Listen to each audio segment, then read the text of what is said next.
Yeah, this your boy EC22 of the FairWeather Fan Channel, man. We are in for another live podcast, and I want to let you guys know this is not pre-recorded, but this is really real. Those other videos I threw up earlier today were pre-recorded, trying something out new, but this one is live. You're getting this full in effect. I got D-Way, I got J-Dub in the house. What up, bros? Man, what's happening? Hello. Yeah, Man. yeah. Well, there's a lot to talk about. Go ahead and start. Great state of Texas. It's a whole lot to talk about. Without further ado, J-Dub, let's hit the WNBA. We're in the finals, man. It's been crazy, to say the least, especially game one. It's been phenomenal. It's been phenomenal. And to throw out the most controversial name in sports this year, the Caitlin Clark effect has people paying attention and picking teams. Yeah. I know Coach over there is a big fan of Miss Naphesia Collier now, and the Minnesota Lynx is his team. So the effect is real. And as a fan of the game, that's all we wanted to do is grow. And if Caitlin's the thing to grow in the game, then God bless Caitlin. You know, I'm a fan of her just because of that. Absolutely. Man, the finals. So I had some company get to watch the game with me this weekend, which was fun. I think the finals are exactly what we needed. I think game one and game two were both incredible. I know the box score are going to tell you one was better than the other, but that is false. Absolutely. You got to watch the game.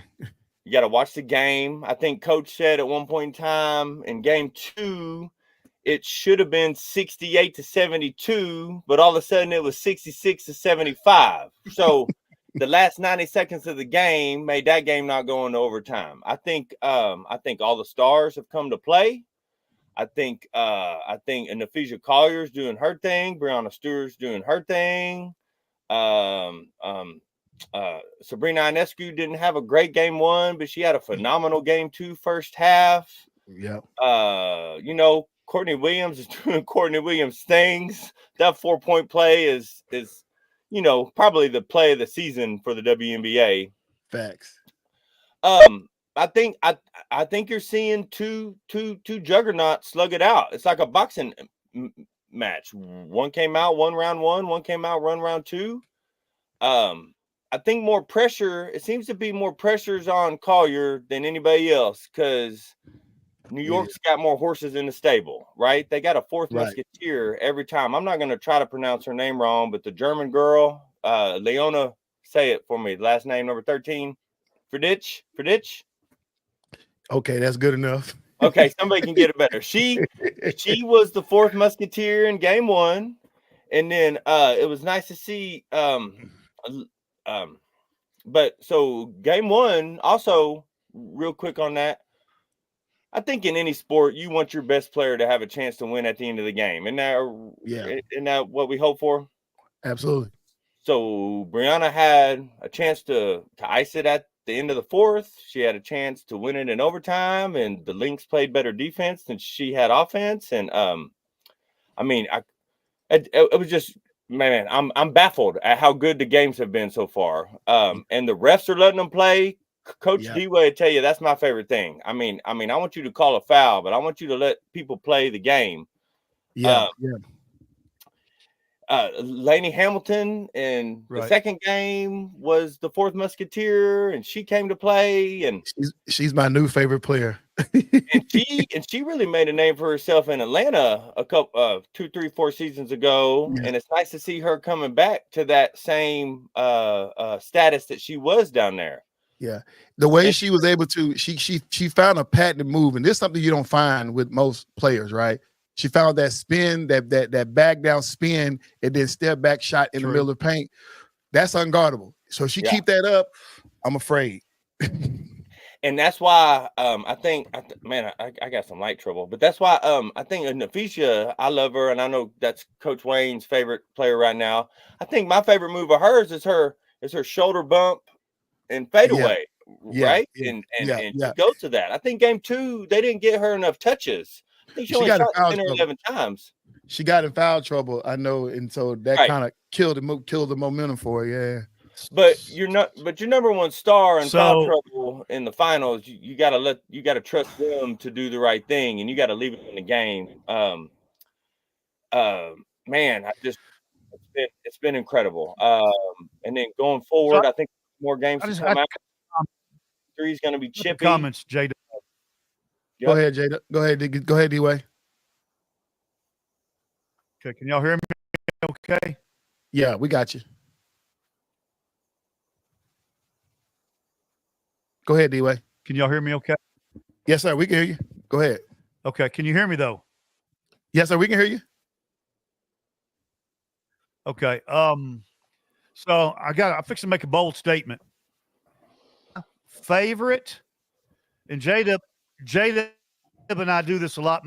My favorite current professional basketball player, right this second, professional basketball, is without a shadow of a doubt Nafisha Collier. Yeah. Okay. Wow. She is phenomenal. I don't, and J-Dub and I got to watch some basketball this weekend, which was super cool. And I kept saying, and he kept agreeing and saying, the offense of Minnesota has to go through her. If she doesn't touch the ball down on the offensive end every time down, or almost every time down, Minnesota won't have a chance to win this thing. But I'm super excited about how competitive the series is. J-Dub and I kind of argued a little bit because I was kind of jacking with him, saying, hey, he was talking about the three-headed monster. Nobody can beat the three-headed monster. And I said it's going to be the biggest upset. And he said, how can it be an upset? It's the top number 1 and number 2 teams in the league. I said, well, according to you, there's a number 1 than everybody else. So, but yeah, Nafisha for me's got it going on. So, And I still stand by what I'm saying. The Liberty should still win this series, right? But I'm a huge Collier fan. I'm probably rooting for the Lynx a little bit more. I like both teams almost equally, but I'd like to see, man, if Nafisha finds a way, even with Courtney Williams' help, if they find a way to beat the Liberty, their stars are going to shine even brighter, right? Yeah. I'm gonna go out and give me some Collier Nikes here after the season's over. So game 3 is going to be chippy, but which it should be. I think if there was a way, for you to go look at the box score without looking at the final score, whoever shoots better between Kayla McBride and Sabrina Ionescu, I think you can almost judge who won the game by which one of those two shot better that game. Yeah. Because all your superstars are going to do superstar things. Collier, Williams, Stewart, and Jungle Jones are going to give you good games. They're going to give you good games. And then these two Liberty players that are the fourth musketeers, like they trade off back to back. If number 13, I'm not going to try to say that German name again, if she doesn't hit that breakaway 3 at the end of game 2, I think that game could have very well gone into overtime. So they need Courtney Williams to do Courtney Williams things in game 3. Collier's got to come out and be a beast. It was crazy too, and I don't know. I need to pay attention for game 3. Did Collier shoot less because Brianna guarded her more? No. She Okay. like I said, she got in foul trouble. And that was her biggest thing. She got in some extreme foul trouble. But even late in the game, when she got the ball on the high post, Brianna was guarding her pretty tough. So again, I think this is everything that we wanted out of as a fan of the WNBA. I think this is everything that we wanted to grow the sport. This is everything that could have been. The only thing that could have been better was Caitlin Clark going on some sort of unprecedented run, and that had kept more fans watching. But I want people to keep watching Caitlin so they can find other women they like to watch and other ballers, the only way to say it, to respect this game and to keep it going. And on a side note, real quick, I hope we get to talk about it. If either team wins the next 2 games, then we'll just be talking about it in hindsight. But if they trade games, then we'll be able to talk about it on the day of the last game. But I don't know if y'all have looked into this this other league that Stewart and Nafisha are putting together on their own. They're both co-founded it. It's all 3-on-3 and 1-on-1 games. All the biggest names of WNBA have signed on to be a part of it. I think they're trying to find a way to not have to go overseas. They're trying to capitalize on the popularity that they have going on right now. So I'm looking forward to that too. Probably just as much. I can't wait for the season to end so we can start talking about that. It's so fun that you said that because when you look at the big three and the men's, hold up, Dave. When you look at the big three and men's, Adam Silver, at least according to Ice Cube, he's kind of put a sword into the big three and is trying his best to snuff it out. And from his opinion, he says that it's a competition, direct competition to the NBA and how much they're playing these players and stuff like that. But the players that are in the big three are retired players. But when you look at what the WNBA is doing, I don't think they're going to put that much of a fight because with the popularity, that's more money they can keep in their pocket and then let these women go out there and play. And you don't have as many teams as you have in the NBA right now. They're going to let these women go out there and try to make their money so they don't have to pay them. But if the league constantly takes off and where they actually started playing and collective getting into it, they're going to have to take a look at it because at the end of the day, if they're able to, especially with social media, right now, basketball is a killer of social media. Basketball is cleaning up everything. You got mainstream basketball, what we see, WNBA, NBA, and you have all these people going to the parks playing pickup games. Facts. It is so much going on with basketball on social media. If these women catch something and they start going viral, 100.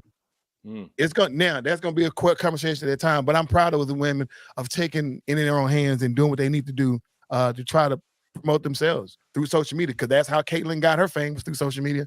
That's right. Go ahead, Dave. Right. So the only thing I was going to add to that is for all the viewers out there, listeners, subscribers, if you haven't got a chance to watch an WNBA basketball game, there's not a better time than right now. This is going to be a classic series, I think, that we're watching. And if you're on the fence, whether or not you're a fan or not, you watch a game, you'll be hooked. It's that good. Yeah, G was made a comment saying they know women's b-ball like women's football won't take off enough to be a threat to the NBA. And exactly, as of right now, but it's coming. It's coming because they're picking up this grassroots effort for the WNBA, and I always like to share this to those who want to know that the grassroots effort for the WNBA is probably the best you've ever seen on any sports platform. It just like J-Dub always said, he keeps saying it's still a young league. Right. Mm-hmm. But the grassroots effort where they are right now and where they started just 20 years ago, they're way above the curve. You got to understand that, people out there. I know we're modern times, 2020, 24. All it takes you is to hit yourself with a pan and you get 1 million views overnight. But that don't happen in sports, right? The fan base now, because you're looking at a 2-hour event, 2.5-hour event, you got attention span is everything. You got to keep them coming back. You got to keep them coming back week after week. Coming back. Right. So, but they're way above the curve. And I don't think the WNBA will. I mean, I agree with Jonathan. I don't think the WNBA will ever be as big as the NBA, but it can be as big as soccer in our country. It can be as big as hockey even in our country.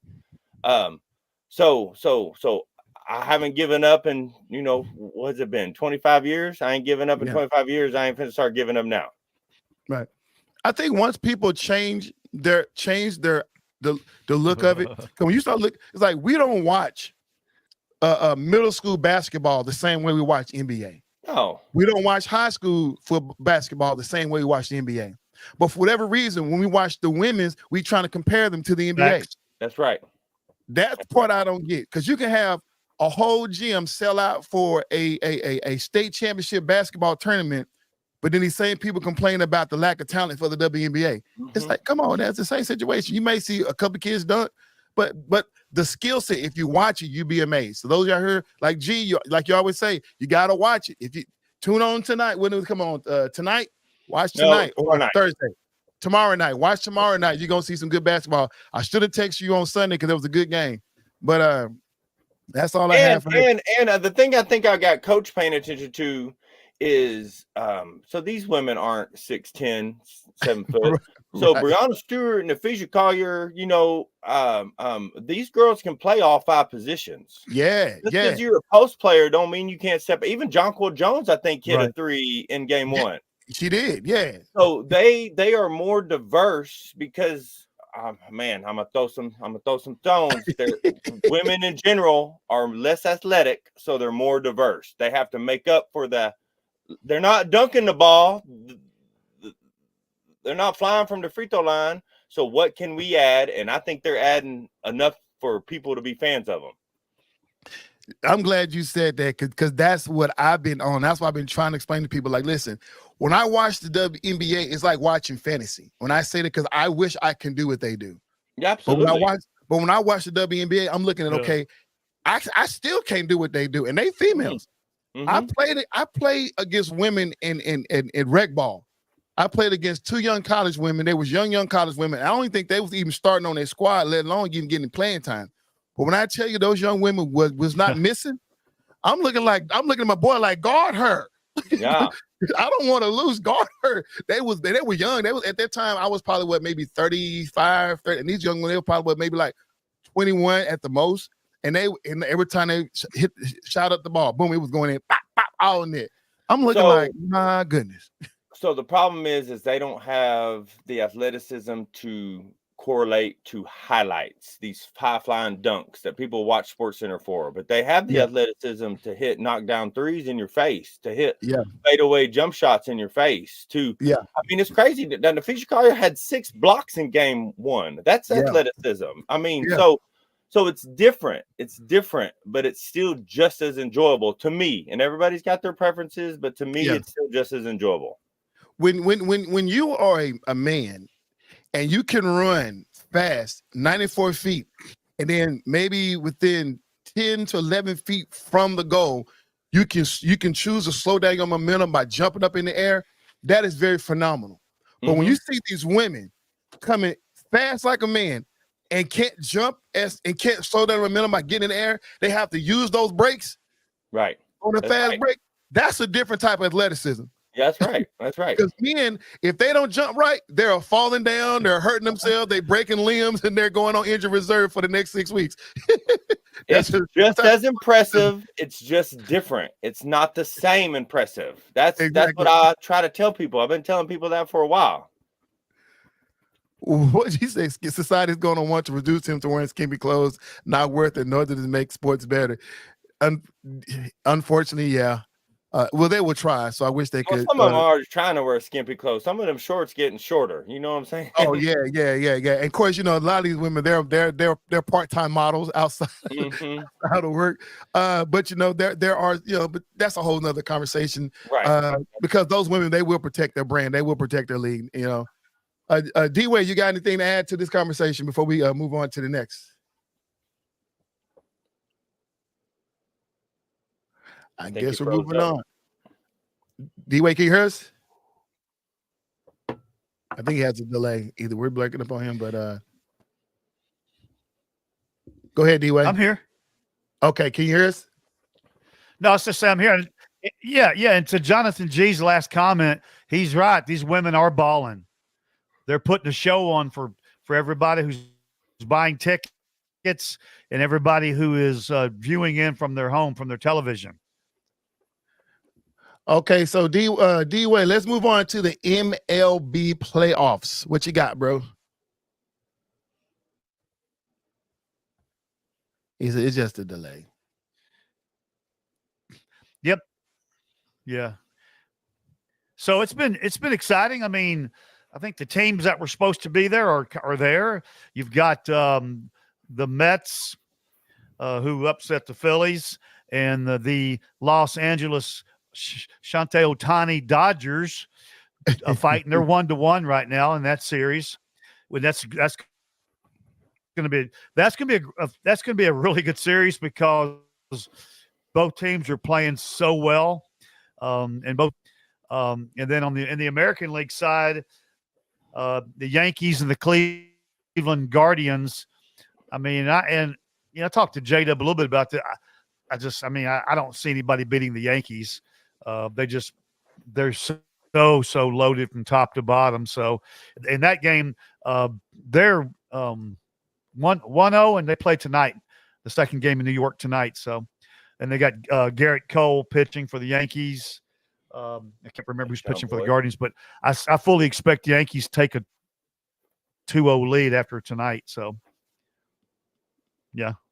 So it's going to be good. So whoever wins these two series, obviously are going to be playing in the World Series. So it should be fun. And our good friend Jim Sundberg told me earlier this week that he really likes the Mets because they are kind of the hottest team in the league right now. So we'll see. It should be fun though. Well, for me, I watched the game last night against the Yankees and the Guardians, and it was it started out very, very interesting because it was pretty much like a chess match at the beginning of the game, and it obviously it got heated up a little there. But I know you're saying the Yankees is the team to beat, and I know they won last night, but I'm just saying Cleveland, they showed some resilience. They showed that they could beat these boys. Now I'm not saying they will. But they showed me something. They showed me something better than what I thought. I thought it was going to be like a goose egg. I love it. I thought they was going to put up a goose egg like what's name did against the Mets did against LA in Game 1, but they came and fight. And speaking of the Mets, what a comeback in Game 2. I just knew that series was over with after that beat down they put, but they stepped in. They let the Dodgers know we ain't afraid of you. And now you know what? And I expect the same thing for the Cleveland Guardians tonight to come back and let New York know like we here. J-Dub, what you got? I mean, just to add to what y'all both said, I agree with that 100%. It's crazy. This is the probably the least amount I've watched playoff baseball. I'm not mentally or emotionally attached to any team this year, which is sad for me. But even since August, it seemed like the Yankees versus the Dodgers for the last 2-3 months, and I'm not typically a big fan of either team. I know Aaron Judge has to start swinging a bat better. Obviously, Garrett Cole, an Astros boy from back in the day, needs to come out and dominate tonight. I mean, the two horses I picked for this playoffs were Detroit and San Diego, and they're both out. So it's great baseball, and I love great baseball. But I mean, I don't really know enough about these teams to talk too much about it. I mean, I try to pay attention. But I've had WNBA Finals on. Yeah. I still see the Yankees and the Dodgers. I'm a Mets fan because I'm a Yankees booer. I'm not going to say hater. I'm a booer. So it'd be nice to see a Subway Series again. But I think the Yankees and the Dodgers have too many horses in the stable, and it is what it is. It's about to be a bi-coastal series, and that's a good way to say we'll it. see how the viewership is because of it. The two biggest cities, I think it'll go up, which is good for baseball. And the stars are coming out too. They had Spike Lee at the game. Obviously, Taylor Swift and Travis Kelce, they was at the game last night. And this is what baseball, they want to see Aaron Judge and Ohtani go at it in the World Series. This is what they're prepping for, because they know the world will be watching, not just because where his hometown is, they're gonna be peering in, so it's gonna be bringing a lot of moolah across the world. That's right. Dave, what you got?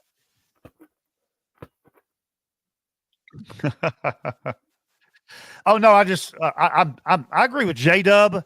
I like how he said that. They're just the Yankees and the Dodgers. They've got too many bullets in the gun, too much ammo. I mean, they're just, and it's going to be a long flight if that's the way it pans out for both teams. When it's their turn to, go across the country to play their game. So time change, a late, sleeping in those hotels, and so it should be good. I am so Ohtani is, in my opinion, is so much better than Aaron Judge. Even just at the plate alone, he's been so effective and so productive. I used to get nervous when Judge would come up because he can hit a home run anytime, but Ohtani, man, his range. I mean, it's just crazy what he does up there at the plate. And he's a big, strong, good-looking kid. And so I guess it's hard for me. If it's the Dodgers and the Yankees, and I don't mean to shade on the Guardians and the Mets, but if it's the Dodgers and the Yankees, I'm going to be pulling for the Dodgers. I have to. I cannot root for the Yankees. What y'all think? Oh, wow. Hey, let's move on to college football, man. So that's kind of an old banner. Let me take that down. So college football, real quick, this wasn't quite the same week we saw last week, right? Where a bunch of top 25 teams lost, and you saw that old thumbnail I just put up there. But it was a definite scare for teams like Tennessee and Alabama, to say the least. I mean, they struggled with their squad. I mean, you're talking about USC almost got close to beating Penn State, And so, and it shifted the rankings a little bit. Once again, even though these teams won, but it kind of stirred up the hornet's nest a little bit for the rankings. I mean, Alabama was losing their game, and then just to the last minute, South Carolina just, forgot to come play back football, whatever. That was a horrible game between Tennessee and Florida. Of course, I'm rooting for all those teams to lose. That just because I want to see it shaking up. But we're here in the Metroplex. We're not going to go on a rant about those other teams. We're talking about the Red River rivalry between OU and Texas. Was it, D-Way, let's start with J-Dub. J-Dub, was it what you expected to see out of that game? The beatdown it was? Expected? I don't know, but hoped for? Absolutely. Absolutely. Texas came out and had their way with them. In fact, it's the only college game I got to see that day. So, I mean, I ended the day, I mean, I didn't expect it to go as lopsided as it did. I wanted like a 25-40 game, something like that. But I think it's crazy because these two teams were in the Big 12 for so long, and whoever won this game typically won the conference. But now that they have to go against other bigger schools, I mean, they still have 6 tough games ahead of them. Every team in the SEC has 6 tough games ahead of them. Yeah. I'm more impressed with what A&M has done. I'm gonna try to give D-Way a segue. I'm more impressed with what they've been able to put together, not expected to be as good as they have been. Right. And they are still in the hunt. Again, I said this off air, and I've said this a couple times before. I'm more interested in the 9 to 25 race than I am the 1 through 5 race. I get it. The top 4 teams get a bye, and that's huge. Every game counts. But man, if you have a chance, I think TCU showed us that a few years ago. If you have a chance, then you can make magic happen. And between like 9 and 32. I mean, all these teams are equally matched, and I hope the next 6 weeks really get us separated, and a couple teams lose themselves out, and we get the best 12 teams in the playoff this year. Hey, D-Way, may I ask you a question? So why isn't Texas A&M ranked, even though they're leading the SEC? Yes, sir. Yes, sir.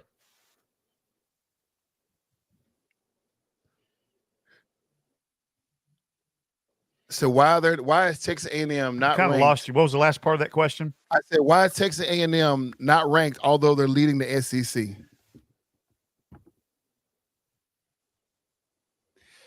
Well, they are ranked.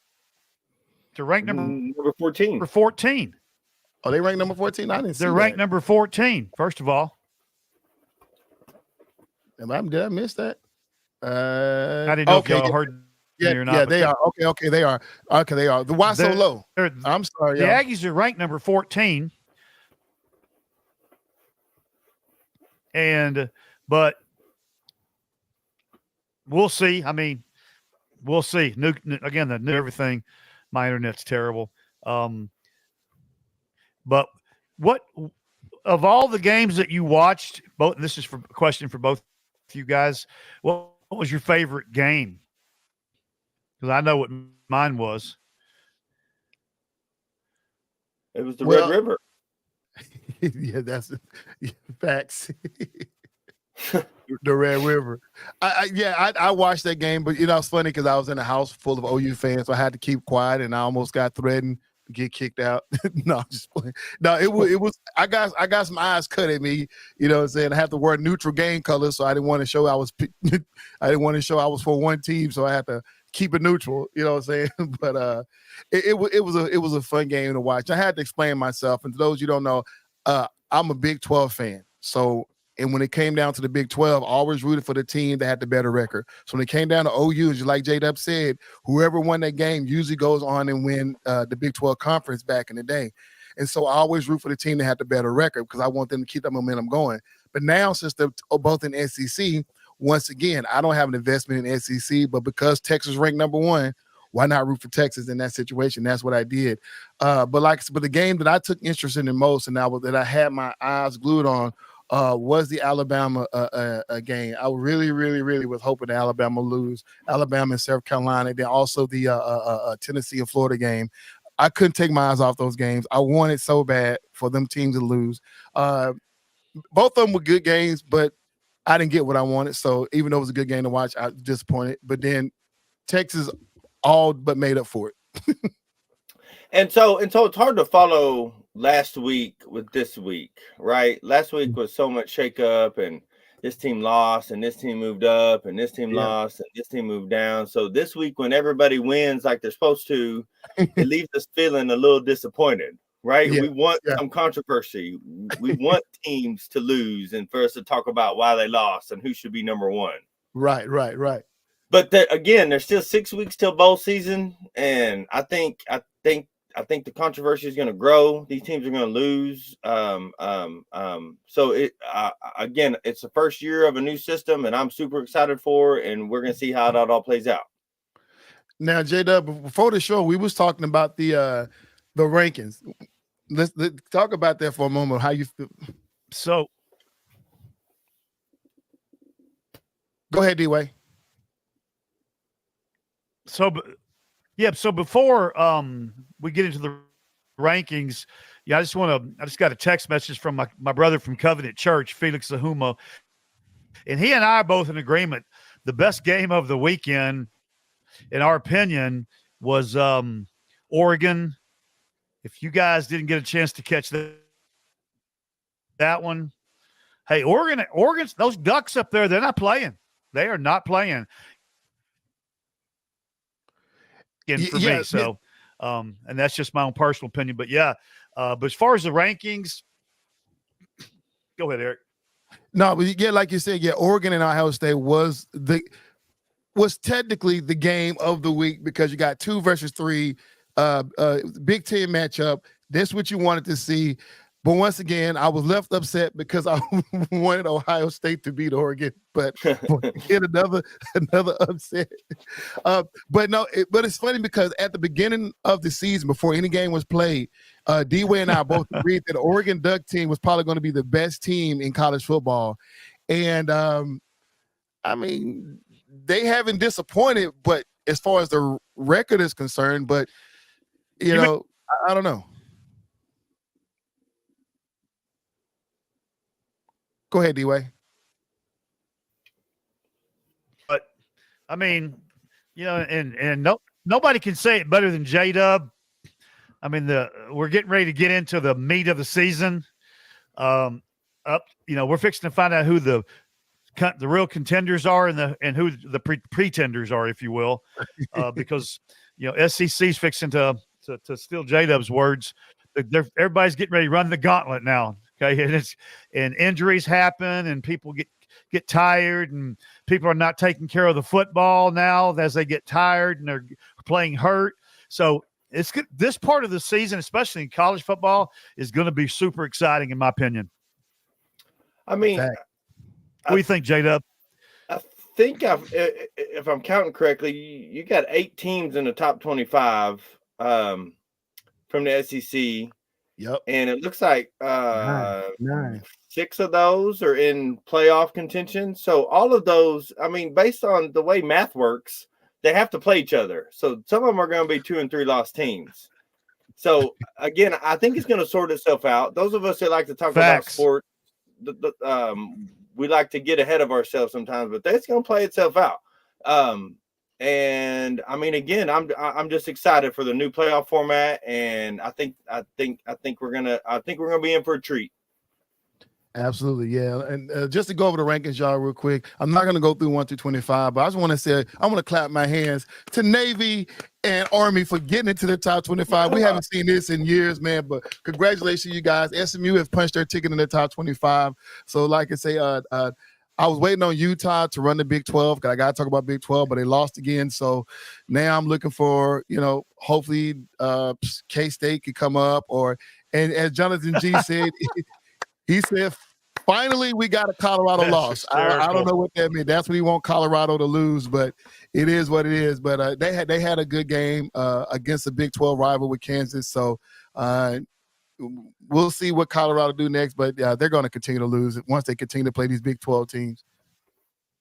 Dion is so stratifying. Either you for him or you against him. And there is no in between. And I'm for him. I've made that clear. I'm for him. But for now, until his kids graduate and he moves on anyway. So it was a good week. I think next week is when the rivals really start hitting each other. Absolutely. All right, so let's go ahead and make this segue or this transition or this pivot, as they would say, to none other than these people right here on this screen. These individuals right here. J-Dub, I'm gonna let you take first jabs at this because I want to hear your opinions because we talked about it earlier. I don't have much to say positive. I really don't, and I'm not finna sit up here and be a straight hater, but bro, they got some problems. Now, even before I go any further, let's not forget that the Detroit Lions are one of the best defenses in the NFL. Right? They easy top 3 without even thinking about it. And you got a Cowboys team that's in complete disarray. You got an owner who's trying to blame radio hosts on the side. You got all sorts of weird stuff going on, and it's so bad. I don't even know what the problem is anymore.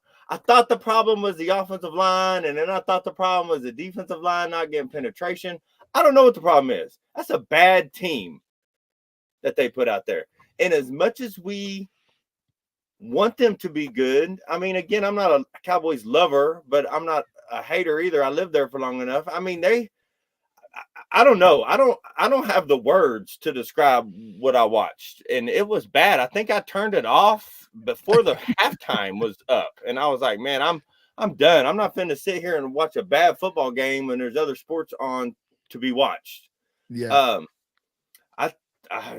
Man, and Jerry's gonna try to blame the coach, and he's gonna try to blame that.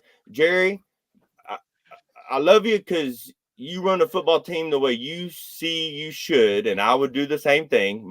If I own the team, my say matters more than everybody else's. But man, you put together a bad team. It's not good. You overpaid players that you didn't need to overpay, and I mean years ago, and you're still paying. You're still paying on the Ezekiel Elliott contract from 10 years ago.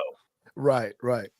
So I mean, I don't have much good to say. I think we saw a solid Lions team come out there and have their way with the Cowboys up and down the field. And without trying to start bashing too much further, I'm going to pass it off. D-Wade, you got something? Oh, I got way too much. The Cowboys are garbage. And I said that. Mm-hmm. Facts. And they're not going to make the playoffs. And they totally ruined my birthday on Sunday by it being a disgraceful professional football team on national television at home. They got embarrassed on national television at home. And they ought to be so embarrassed. Those players and coaches ought to be hiding out. Yeah. Secondly, one thing we haven't talked about, because I do know, because my buddy EC told me that the D in Detroit stands for defense. Yes, However, didn't one of Detroit's best defenders of the year, Aiden Hutchinson, and I hate that for him, but EC, talk about that for a minute. Yeah, so if you watch the game, the linebacker Aiden Hutchinson, man, one of the best to ever do it, man. Great guy, awesome kid. He broke his leg, and you see it, and it was a gruesome injury. Bad. But it's bad. These things happen. But Detroit, and I said this before, and I've been saying it, when you watch them in preseason, when you watch them during training camp, yes, Aiden Hutchinson is the leader of their defense, a captain of the squad. But when I tell you it's next man up, I came on this show when I said, when it comes down to cutting to a 53-man roster, or 52-man roster, however they do it, they're going to be cutting more offensive players than defensive players. And that's exactly what they did. I think it wasn't by much, but I'm looking at that defense. Oh, my goodness. That third string in preseason was fast. And like I said early in the early video, I said that if there's a team that was going to beat the bloody draws off the Cowboys, this is the team right here. Because and I mean, Dan Campbell did a phenomenal job of getting that defense hype before every game. I mean, like crazy hype. It's I try not to get on a rant, but I got some long-term friends that have lifetime Cowboys fans, and last 2 or 3 years, they're giving up. All them boys I was screaming, we them boys years ago, they like, we're looking for other boys to root for. Jonathan G's right. McCarthy has no formula. I mean, everybody's in disarray. You overpaid players that didn't need to be overpaid, so it means you underpaid players to come in and play linebacker and cornerback. It's bad. It's bad. Yeah. And every time they win, everybody feels like, oh, they're back on track. And then they get. It's not that they lost. You can lose a good game, right? Yeah. And I'm not trying to change the subject. The Commanders lost a good game. The Commanders lost no tally in my eyes for the game they lost. The Cowboys got demolished. Like D-Way said, like Coach said, they got embarrassed on the game of the week, not the game of the week, but the prime afternoon slotting against the WNBA game, and I have to imagine the WNBA game got more draw. Everybody turned off the Cowboy games and watched WNBA. I like it. It's terrible. And personally on this topic, Facts. I don't have anything else positive to say, so I'm gonna pass the mic and we're gonna find something else. Now listen, for those of you who are watching it live right now, if you go on Facebook and YouTube, at the I think it was the 5:30 hour or 5:30 mark, 5:30 after this afternoon, I went on, I did a pre-recorded video so I can get my energy and my emotions out. So my little 12-minute rant is on Facebook. You guys check it out. I don't need to go there now. But the one thing that I will repeat as simple as this: Jerry Jones needs to step down as GM. But as long as he don't, he's everything was wrong with the Cowboys. And we will not win. This mojo will not pass until he stepped down as GM. And I know he's arrogant. He won't do it. And so until he won't do it, until he won't listen to the fan base, until he won't listen to his colleagues, this is what it is. And then, and for those who don't know and wasn't watching the radio station this morning, the radio station that is the official radio station of the Cowboys, the radio station that Jerry Jones always goes to talk to on Monday morning after a game, the one that he usually gives some of the special keys to, some of the behind the scenes to, some of the, hey, look forward to, you know what I'm saying? He gives them like first dibs into what's going into the locker room. He lost it on them this morning. He came completely unhinged. He told this young man that I did not come here to answer questions about how bad I'm doing. And if you're going to continue to ask me those questions, I'm going to find somebody else to ask me questions, the questions that I want. And that's quoted by Jerry Jones. Threaten another human being's job, because the whole world, I don't know how many people are Cowboy fans, but over 6 billion people in this world. And 6 billion people want to know what's going on in Dallas Cowboys. Jerry Jones don't come on my show. He don't talk. He don't call you D-Way. He don't call you J-Dub. But the one people he will talk to, you talk crazy to them. Somebody need to ask you those questions. You know what I'm saying? And Sean and RJ, those two young men, they bleed blue. They bleed cowboy. Yeah. And I, man, it was so off-putting. I mean, like, my mind went blank for a second. I didn't even have the words to describe what I was hearing just because of who he was saying it to. The Right. two biggest Cowboy supporters I have ever listened to, and he acted a donkey on them for no reason. Just as anyway, yeah, he's I don't know, maybe that early onset is starting to catch up with him. But you know, D-Way, you got any final words on this Cowboys and Jerry Jones situation? I do. It's very sad for Cowboy fans. You know, Jerry always gets on the radio and or on television on the sports shows, and he says, I'm really sorry for the fans. Well, if you were really sorry for the fans, you would have done what it takes in the off season to make this team go, okay, and be successful. And you're a horrible owner. I'm not attacking your character as a person, but as an owner, you're horrible. J-Dub said it right. It's your team. You can do with it what you want, but it's just so sad for all the people that have been diehard bleed blue fans to watch that product or lack of product. Hey, before we move on to another topic I want to talk about, man, let's take a look at these quick standings real quick across the league right now. Obviously, you have Kansas City 5-0, Minnesota Vikings 5-0, Houston Texans 5-1, Detroit Lions 4-2. Then everybody kind of fall up under that. Buffalo lost last night. No, hold up. They won last night. Finally, they lost 2 in a row, and then they stepped back and got to win column. It was a rough win, but they won. They got it done. You know what I'm saying? But the way they came out and ran the ball was phenomenal. I love the way they ran the ball. I don't know why Coach McDermott at times stopped doing it. Because whenever they stop running the ball, they're kicking the ball. But when you run the ball, you get close to the end zone. I don't know. Somebody make it make sense to me about the Buffalo Bills. D-Way.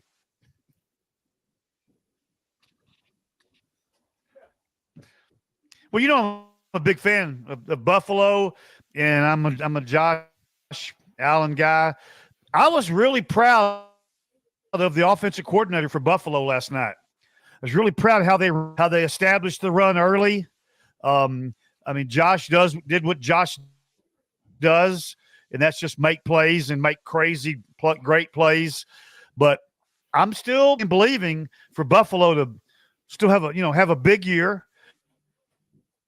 That was a big win last night. We said last week, anytime you go on the road against any team and you come out there with I do like in talking to J-Dub earlier, the Jets picked up what's the receiver's name, guys? He picked up. I'm having a blank here.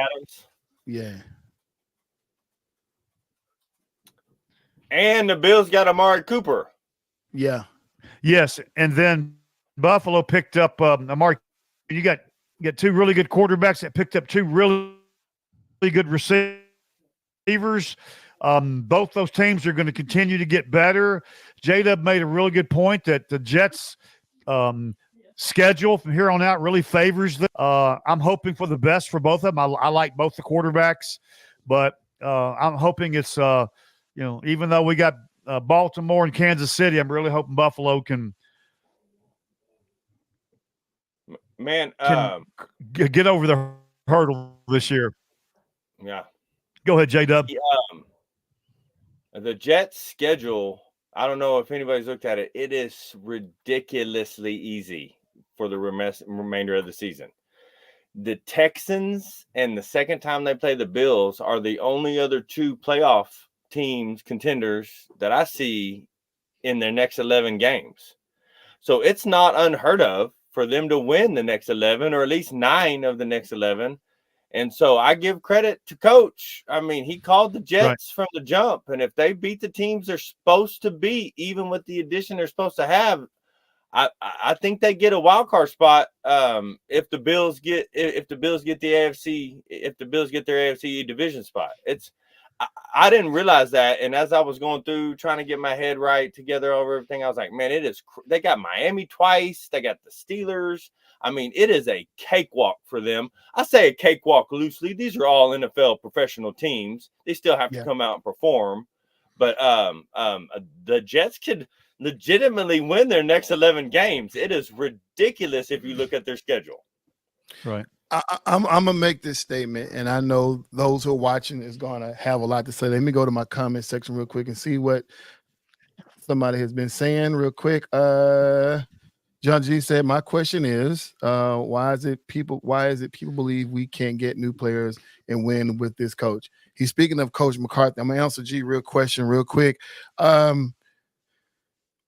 is it people believe we can get new players and win with this coach? Because people still have hope in the Cowboys, G's, and that's just the honest answer. We know that Mike McCarthy his best days of coaching are behind him. Although I don't blame it on Mike McCarthy, I think it's Jerry Jones. I still put everything on him. Mike McCarthy has some good coaching left, but I think, followership reflect leadership in that situation. But I get it. But the Jets, let's swing this thing back in. This is going to be the worst decision ever made by the Jets. The reason why, you got some good receivers. Mm-hmm. Adding another one is going to be hard. Alan Lazard had a darn good game last night. Mm-hmm. Had a darn good game. You can't take that from him. Mm-mm. You still got your wide receiver over there, your main guy. What's that dude name? I always forget his name. Their top receiver up until this point, Gary Wilson. Yeah. And so now you're going to add Devontae. Aaron Rodgers, you're not a young quarterback. You saw the way he was taking hits last night, the way he was looking lethargic after he got it from hits. His body is hurt. He's not going to admit his body, and he's expecting this to be easy. Or he just want to play with a guy he's familiar with, the chemistry that's there and stuff like that. I get it. But he ain't the one that's making the play calling. There's going to be some play calling. It's going to be questionable. Aaron Rodgers going to do what Aaron Rodgers is going to do. He's going to call audibles. He's going to flip the plays in the huddle. He already got his coach fired. There's too much drama in Jetsville right now, you know what I'm saying, for this to work. You know what I'm saying? Maybe if he's healthy next year, but right now it's too much going on. Devontae, because Devontae shut down on the Raiders. This is not a sport where you can turn it on and off. Psychologically, you can't.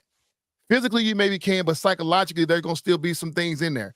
He's going to come in and expect to be the savior of an organization that's dying. That's not worth it. But the Bills, the Buffalo Bills, now look, they are now not in playoff contention, but they are now, in my mind, a favorite for the whole AFC. Because the way Josh Allen has made superstars out of these no names, now you're going to add Amari Cooper. Everybody keep talking about Amari Cooper is bad, a bad wide receiver. He was a bad wide receiver in Cleveland. He was a stud wide receiver in the Raiders, and he was a tough wide receiver in Dallas. Now he's going to come and play with Josh Allen. He's about to put some respect on Amari Cooper name. He finna show all the way out. And man, and they already established a run game. Now they got a number one wide receiver. And their defense don't look too bad either. Oh, man. Oh, yeah. And just like last night, you got to be able to win ugly to win long, right? You got to be able to get through these games that you weren't supposed to win. Field goal, like D-Way and I talked about earlier. You got to be able to win ugly. And if Cooper can give them 6 receptions and 70 yards, I mean, the Bills were so I don't know that I agree with what you're saying. They got their hat in the ring. They should have had their hat in the ring. Their hat's been in the ring for 2, 3, 4 years. They just keep getting stopped by the Kansas City Chiefs. And if the refs, right. Let me stop. The Buffalo Bills are should be one of the last 4 AFC teams standing, and I stand on business when I say this every year. If you're one of the last 4 teams in your conference or your league or whatever sport we're talking about, then you gave yourself the opportunity that you were looking for from the beginning of the season. So the Bills are still right there. We are coming into I've been saying this for 2 weeks. We're coming into my personal favorite time of the NFL season, week 6 to week 12, because that's when the men and the boys start separating themselves. That's when the teams that are legitimate start being, that guy who comes in and wins the game before the kickoff even started. Right.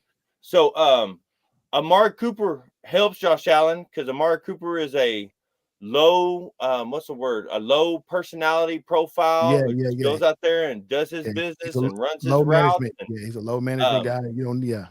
If Devontae, as much as I'm a huge fan of Devontae Adams because of my Green Packers fan, if Devontae doesn't get the ball in the first couple games and they can't find a way to work him into the system, he's going to start talking out of his head.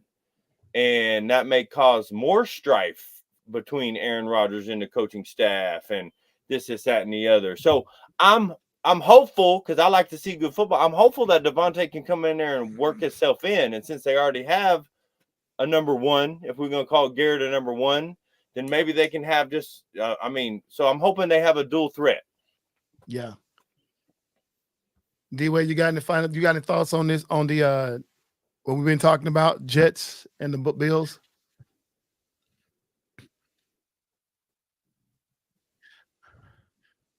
Yeah, and I told J-Dub earlier, Aaron Rodgers made two of the best throws I've ever seen in a professional football. I'm not talking about the Hail Mary. He made two throws last night that very few people can make. He's still got some gas in the tank, man. He's still got that arm strength and that real quick release, and he knows how to use his feet and step away, buy him another half second. So I'm glad J-Dub told me what he did earlier, because I'm really following the Jets because I'm curious, because I want them to have a good year. I said the first of the year they'd make the playoffs, and they will make the playoffs. And I said the first of the year the Cowboys would not make the playoffs. Okay? So that's my thoughts. And this is a time of the year, like J-Dub said, where it's fixing to get really fun to watch. Yeah. And to go over G's comments real quick, he basically said the league has become more like the NBA in shooting threes. They argue it's more exciting to bring on more viewers. I argue it's on an easy offense to beat the clock, to beat with clock managing ball control. And obviously G has a traditional mindset, which we all have, and we want to see the old ways of playing football the right way without some of the new antics they put into any professional sports. But unfortunately, it's a part of the game, flash and all that part of the game. It's just what it is right now. And I know it's hard for us veterans to watch it this way, but we're not the only ones watching the game, and we don't own the league by ourselves. We have to share it with the people who want to see the excitement or want to see their best player on the field. And so all that has to be managed by organization. But when you see a team manage it the right way, that's what makes it exciting. Who can bring in the old with the new. So that's what makes it exciting. I got to talk about this. And I just want to talk about this real quick. This whole Nick versus the fan. Y'all, if y'all don't know, last year, the Philly fans, and we said on the show before, the Philly fans came to the stadium and waiting on Nick Sirianni to show up, and they were screaming, "Run the ball." Obviously, last year they didn't have Saquon Barkley. So the history between the fans and Nick Sirianni is not old news. But what happened the other day's game was hilarious. This man gets in the chirping with the fans while on the sideline. Like, you ain't got something else to do. Like, you're not at work, bro. How do you like yourself to get into that shouting match with fans? J-Dub, what you got?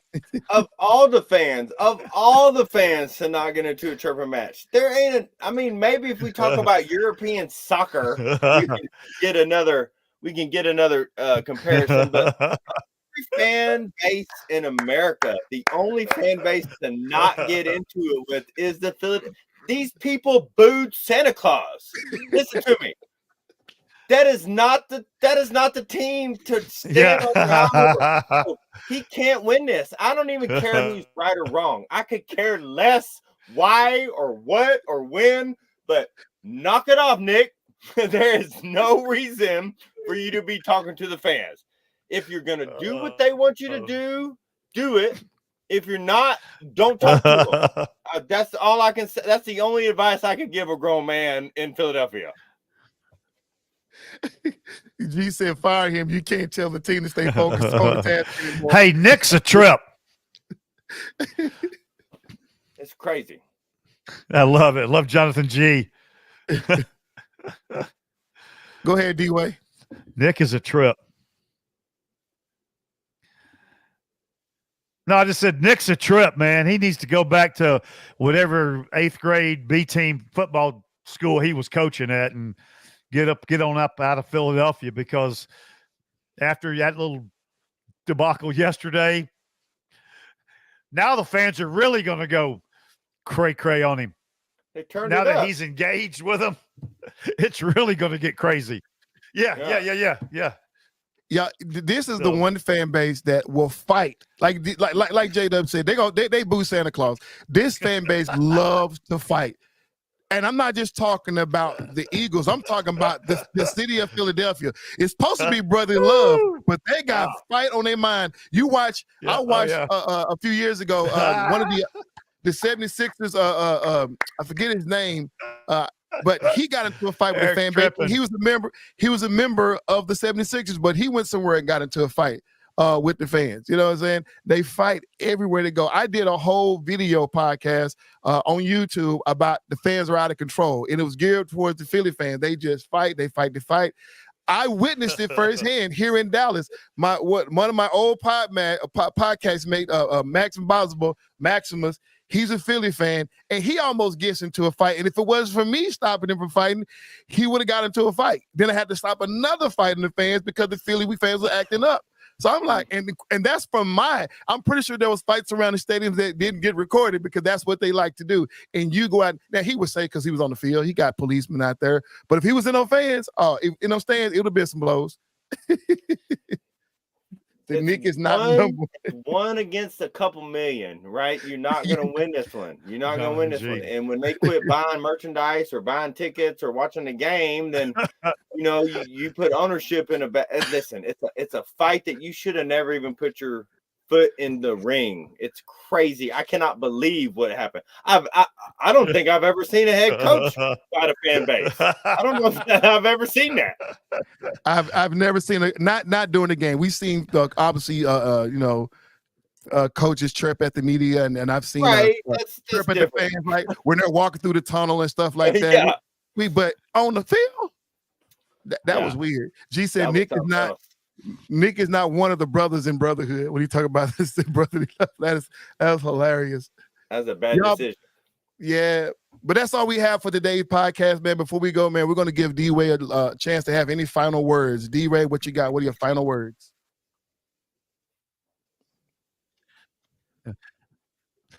Thank you, Eric.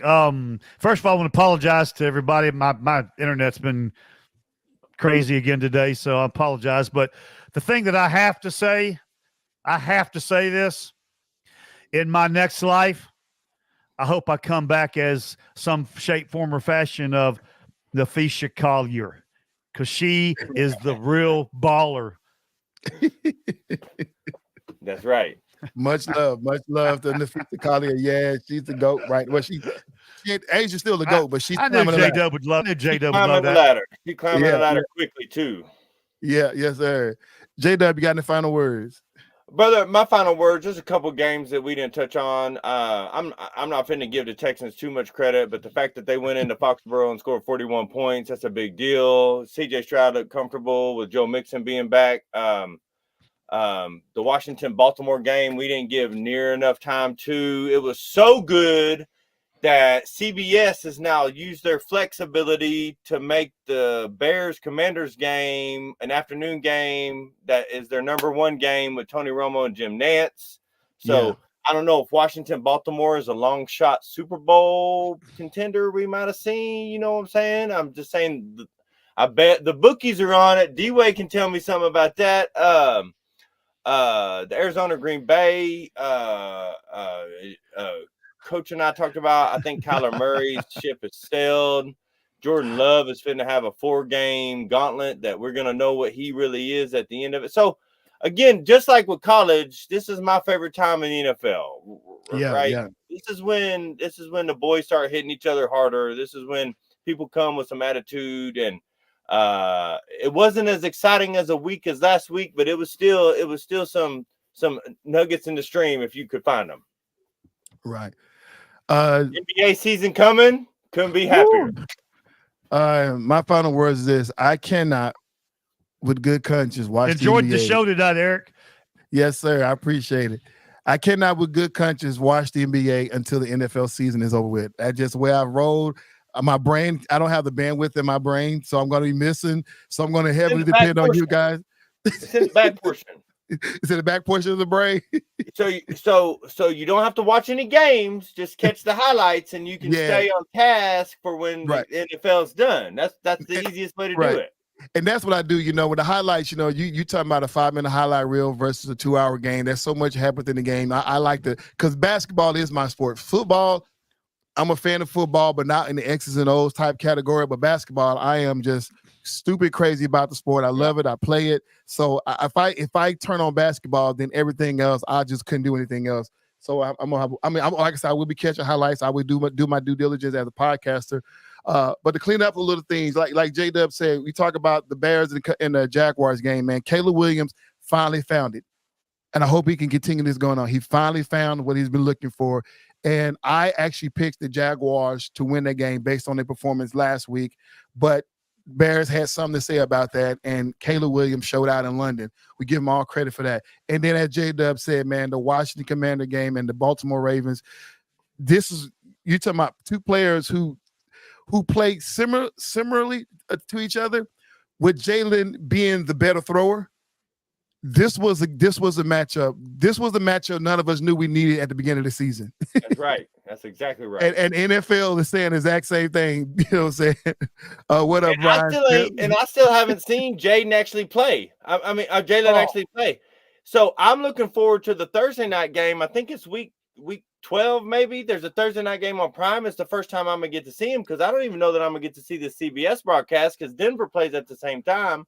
Being in Great Falls, they may show me the Denver game. So I'm not trying to take no more time, because I agree with you. You good. Yeah. Time frame. So I haven't seen what happens to him when he throws an interception in the next down. I haven't seen how he manages the game when he's having a bad game. So I'm excited. I still haven't seen this young kid play, and I mean, he's MVP right now. Right now, season ends today. He's the MVP. Thank you, J-Dub, because I did not have an answer for that. I was going to bring it on the show, but I didn't have an answer who, by this point in week 6, who was the league MVP. And there you have it from J-Dub. We're going to give it to Jaden Daniels at this point for league MVP. Y'all, that's all our time for right now, man. This has been the FairWeather Fan Show, man. It's been a great show, man. Thank you guys for watching. I have not forgotten the FairWeather Win giveaway. Next week, when the show starts, before the show starts, I'm going to come on at 5:45 before the show starts. We're going to roll into the show on how the instructions should go in order to how you're going to get into the FairWeather Fan Week giveaway. It's going to be cool. And so not next week. Next week will be the instructions. The week after that will be the giveaway. We're giving away $200. You're going to love it. So stay tuned. I'm not stringing you guys along, but there's other things that have to get done. But trust me, next week, we're going to give you instructions for the giveaway. The week after that, we're going to throw some money in your pocket. And this being your boy, EC22. Man, thanks to D-Way. Thanks to J-Dub. Thanks to all who's been watching. Jonathan G. Lewis Medford. Thanks for Brian for coming on last. He said, take the ugly hat off and repent. I know, but I'm not. Y'all, this has been the FairWeather Fan Channel, man, and we are out. Keep looking up.